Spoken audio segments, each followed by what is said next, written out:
With this, we will move towards our next session that is on the topic, the true cost of ransomware beyond the ransom dollars. For this, I would like to invite on stage Mr. Mridul Singh from Rubrik, giving a brief introduction. He carries over 15 plus years of experience and is currently the senior sales engineer at Rubrik. Prior to Rubrik, he has worked with leading organizations like Dell EMC, Actifio, Fujitsu Consulting, etc. With this, please welcome him with a huge round of applause. Good afternoon. I hope I'm audible. Okay. Okay. So, ransomware. I hope everybody has heard this word. Anybody who has not heard this word? We all have, because this is something which we are hearing day in, day out. Some of us have experienced it, unfortunately, and that is a problem which is there. So, while we have heard about it, what we thought is that, can we look at what is the cost of a ransomware attack? Because usually it is associated with that I may lose some business data or I may experience some downtime. But what is the true cost of that ransomware attack? So let's look at how prevalent the ransomware is first of all. Now this information that you see on the slide deck is based on two sets of data. One is some 5,000 plus customers that we manage globally. So there is a telemetry information that we gather, so it comes from that. The second set of data is from 1,600 customers. That was a survey which was sponsored by 𝗁𝗲𝗄𝐿abs, which is our research wing. And this was done with 1,600 customers across 10 countries in 3 geographies. And 50% of the respondents were around CIOs and CISOs, and rest were senior directors. So it was the folks like you who were here, and that was the feedback that we observed. Now, out of 1,600 external customers that were surveyed, 40% reported a successful ransomware attack. And we have around 30% of the correspondents from India. So India had a huge contribution to this survey. Out of all the mandated engagement, 18% were there around ransomware remediation discussion. Okay. Now, while ransomware attack happens, and if you go back in history, the first ransomware attack was around 1989, but that was an unorganized attack which was on individuals, not on corporates. Around 2015, 2016, we started seeing lot of cyber incidents which were organized attacks and which were targeted towards businesses. In early days, if a cyber incident happens, what is the natural course of action? I have backup, I will go and restore from backup. However, these bad actors, they also being a very smart bunch of people, they realize that as long as you have backup, you will not pay the ransom, you will go and restore it. And this is where they change their tactics, and they have increasingly started targeting the backup systems first, compromise the backups, and then go behind the data. Now what happens? If you look at 93% of the organizations reported having a backup solution. So out of the 1,600 surveyed customers, 93% reported that they had a backup system in place. At the same time, after a cyber incident, 99% had a backup solution, but 93% reported significant challenges when recovering data. And that is something which coincides with all the surveys that have been done by different entities and research wings across the globe. Now, 93% reported that the bad actors tried to do some malicious activity on the backup. And when they did this malicious activity, 73% of these attempts were partially or completely successful. So that means when a cyber incident happened in this organization, there was or there will be a data loss, there will be a business downtime, there will be a revenue loss. Now, what is the impact? 72% of external organizations reported paying ransom. Okay. Now, let's say that out of everybody who is impacted, out of every 100 impacts, 72% customers reported paying ransom. But is it the end of story? No. After paying ransom, only 16% of the customers were able to recover all of the data. Then what does it mean? I may invest in cyber insurance, I may be able to write off my liabilities with respect to the dollar cost, but I am going to get some data loss, I am going to sustain certain loss to my business. Because paying ransom is not going to ensure that you are able to recover everything. Okay. So, this is based on a true ransomware incident that happened with an e-commerce company in US. They operate in hybrid model, so they have some offline stores also, and they have a website also through which they sell. Now today, if you look at, we also consume a lot of e-commerce. Think of a situation that if you are, I don't want to name any e-commerce store, but let's think of it that you go to an e-commerce store A, and that store is down for any reason. Are you going to wait for it to come back? No. You will search for alternatives. You go to store B or e-commerce store C, and you will order whatever you want. Now in this case, what happens? They have around 45 stores which are physically located, and then they had this website. They had an impact around midnight, and that impact was discovered around early morning, around 5 o'clock or something like that. During those 5 hours, not a single online order was processed, and that resulted in a revenue loss of around $319K, which is based on their day-to-day sales, they were able to identify that what is the revenue loss. Now, many times when we talk about what is the impact of cyber incident, we also need to look at how much revenue I'm going to lose if my business is down. And this is something which we always should look at while calculating the risk. Now, when the downtime was around 7 hours, 319K was lost in revenue because the websites were down, and they were trying to identify whether they should go ahead and open the stores or not. What they realized is that at midnight they send a patch which basically goes and updates all the POS in every store. And that patch had the malware, and unfortunately it was spread across every store. So none of the stores could do the billing. There was online billing and inventory management, everything was impacted. So they couldn't open the stores, and what they did is they tried to recover. Now when the first attempt of recovery was done, they were very happy to see that the backup copies were available. And they went ahead and they recovered. When they recovered, what they realized is that the malware is still there in the backup, reinfected everything, and everything was again down. But another thing happened. The bad actors are also there in the network, continuously monitoring everything they were doing. So what they did, they told that we asked to pay ransom, and you are trying to recover. Now we are not happy. So now let's increase the ransom amount. So it is from 1 million initial ask, it has become 1.5 million. Now they try to recover again got impacted.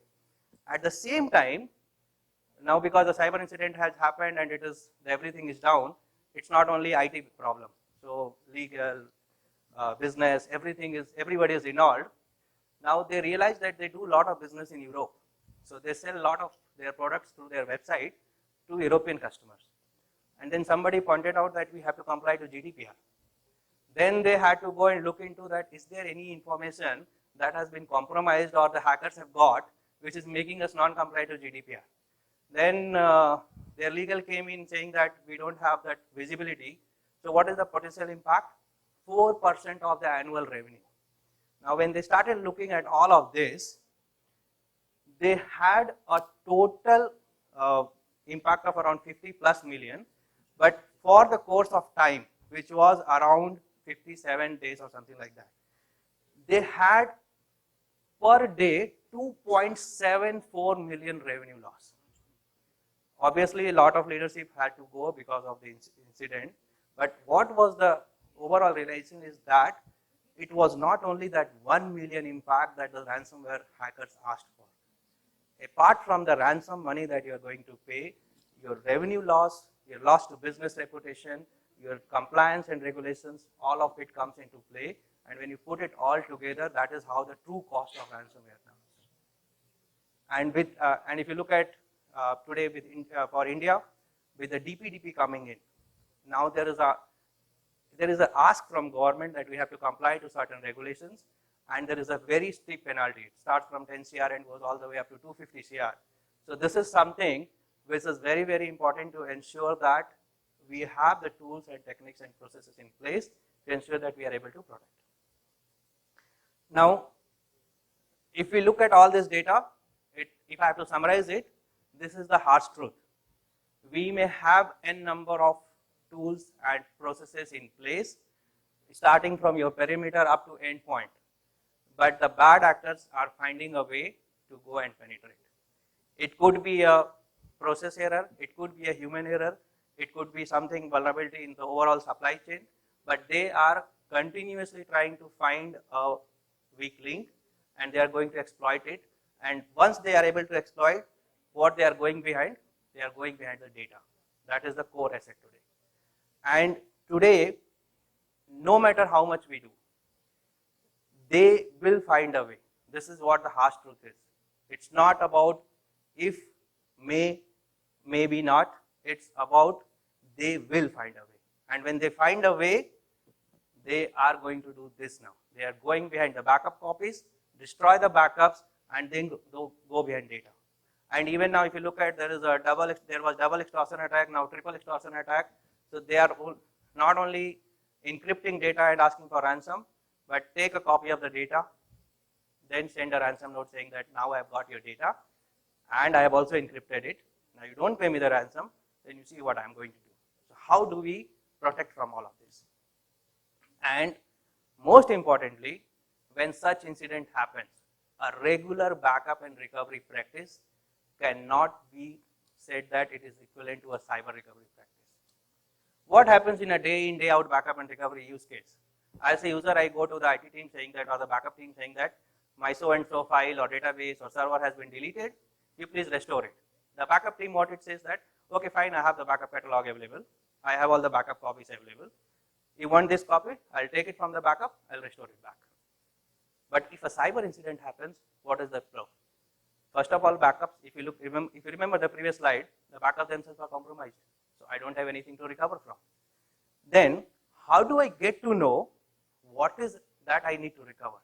If I'm maintaining a petabyte of data, and if a cyber incident has happened, maybe not entire 1 petabyte is encrypted or impacted, but what is that amount of data or the scope of attack? How do I find out that? Second is, do I have any sensitive data that could have been impacted? How do I find that? And most importantly, when I recover back, how do I ensure that I am recovering a clean copy of the data? I am not reinfecting myself. That is another important aspect to look at in case of cyber recovery. And this is not a question which is being asked by the IT team now. This is discussed at a board level, even with so many engagements when we have. What we get asked is, are we good? Are we protected? Can we say that I will be able to recover if an incident happens? If the answer is maybe, probably, we don't know, then obviously there is some gap which we need to look at. If we are saying that yes, we are protected, can we prove it? Like say the financial sector is the most regulated entity. Today, if an audit happens in any financial organization, the auditors, they don't ask that show me where your backup is. They say that prove me that you will be able to recover. Now same thing when it gets extended to cyber recovery, can we prove that yes, if an incident happens, we will be able to recover? And if we will be able to recover, how much time it is going to take to recover? Because today when we are working in a 24/7 environment, obviously I'm pretty sure nobody will say that I'm okay to let my business be offline for 1 week or 1 month or anything like that. So if you are not prepared for that, then we have to prepare for this, that we make sure that we have a recoverable mechanism, we are able to recover quickly, and we are able to recover clean copy of data. So that's the problem. And if you look at what Rubrik history has been, so we were founded in 2014. Next year we'll complete 10 years. And the organization was created with the thought of data security. But in 2014, there was no practice like data security. If you go back and check in the history, there was nothing called like data security. There was data backup and there was cyber security. So what the founders they did is that, what do we want to protect? Data. Now what is the easiest way to get data? is through a backup, because with backup you are able to get the whole set of data, and you are getting every day a copy of the data, so you have a time series of data. And then on top of that, if we build security, you can bring in that data security practice. So what is that you are doing is you are repurposing some architectures and you are able to provide some additional capabilities. So that is where we created a modern architecture which delivers you that required security to ensure that you have your data available in case of cyber incident. And on top of that, all the required capabilities starting from detecting anomaly activities, able to search for any known IOCs or malware, and then give you that clean recovery points. That is what our journey has been. So you have already all the infrastructure security in place, and nowhere we are saying that we are going to replace this. You will always require the infrastructure security because that is your base defense. That is where you are making sure that you are not getting hammered day in, day out. We are not getting impacted day in, day out. But if this gets impacted, that is maybe one in 100 times. If this gets impacted, how do we bounce back? This is where we bring the data security. So starting from a resilient backup to data observability and remediation with quick recovery is what we do. Okay? Today, if you look at your data, maybe in a hybrid cloud environment, it could be on-premises, it could be in cloud, it could be SaaS. No matter your data lives, the first thing we do is that we make sure that we take a copy of this data and write it into an immutable repository which cannot be tampered with, and it is an air-gapped repository so that nobody has access to it. And then if you look at the backups, it's not point in time, right? It's day in, day out, you are creating multiple copies of data. So it's like a time series data. It's a history of data. How your data has been changing over a period of time. If you look at your backup metadata, you will be able to see that how my data has been growing, who has been accessing it, what changes have been happening. So across all of this, we are able to give you that modern data protection which brings in that security, your data discovery wherein you get to know that what is the classification of your information, are you in non-compliance to any regulatory requirements or are you in compliance, your ransomware investigation, your threat hunt and quarantine, that is to make sure that if there is any malware which is already there, we are able to identify that and make sure that you are able to remediate before recovery. This is like, if you have to give an analogy, it's like human body. I am standing here healthy, but I may be having some malware inside which is not diagnosed yet. But if I go to a doctor or if I go to do this annual health report, they'll give me 10 parameters that this parameter is up and down, and I have to go and take these corrections. Okay? Same thing with threat hunting. The malware could be there in the production environment because the dwell time can be anywhere between 7 days to all the way up to 6 months. So if a malware is there for 6 months, how do we get to know that malware is present? How do we ensure that the malware is identified and cleaned? That is what we do with this. And we also do something called as risk assessment, and this is about giving you an visibility that how likely you are able to recover in case of a cyber incident. So we walk you through a survey questionnaire wherein we ask you some questions, and basis that question we create a report which gives us the gives you that visibility that after an incident happens, what is the likelihood of recovery. And we give you recovery simulation wherein, let's say that a cyber incident has not happened. We always had run books for disaster orchestration, that if a DR happens, how will my DR plan looks like? We always had this orchestration. We never had this orchestration for cyber recovery, that if a cyber incident happens, how will I recover? What is the process? And that is something that we give you with recovery simulation. And we are a young organization. As I said, we are just 9 years old. We are continuously evolving, so we are adding a lot of additional capabilities around data management, data security, and cyber recovery, so it continues to expand there. Today we have close to 5,500 plus customers globally. We are helping smaller organizations and as well as some very large organizations. The data we manage it, if you look at scale, one of the largest in businesses that we manage is around 500 plus petabyte of scale. That is the kind of environment we are supporting today. When we talk about backup and recovery, because one of the thing around backup and recovery is RPO and RTO, that question is still very, very important in addition to security. So we do backup some very, very large databases. Today, the largest that we back up globally is one Oracle database of a single instance of 1 petabyte. So that is the scale at which we perform.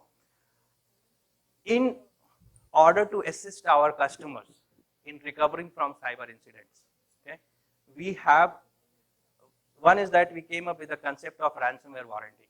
Now this ransomware warranty, it's not about the money. It's about our confidence and shared responsibility model. What I'm saying is that I am partnering with you to give you that ransomware resiliency or data security capability, then I'm also taking ownership that if I'm not able to recover, I'm liable to pay up to, initially it was $5 million, now it is up to $10 million in cyber compensation. So that is one part. Second is the rapid recovery team. Now this is one of the unique teams within our organization.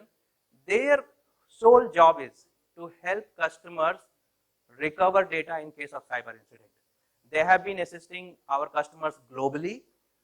They have assisted with more than 300 plus cyber recovery incidents so far. So they are very familiar with what is the walkthrough or process when a cyber incident happens. Because if we have not experienced it, and if a cyber incident happens, obviously if everything is down, it's a very high severity incident and everybody is under panic. How do we take that steps, that where do we start and how do we start recovery?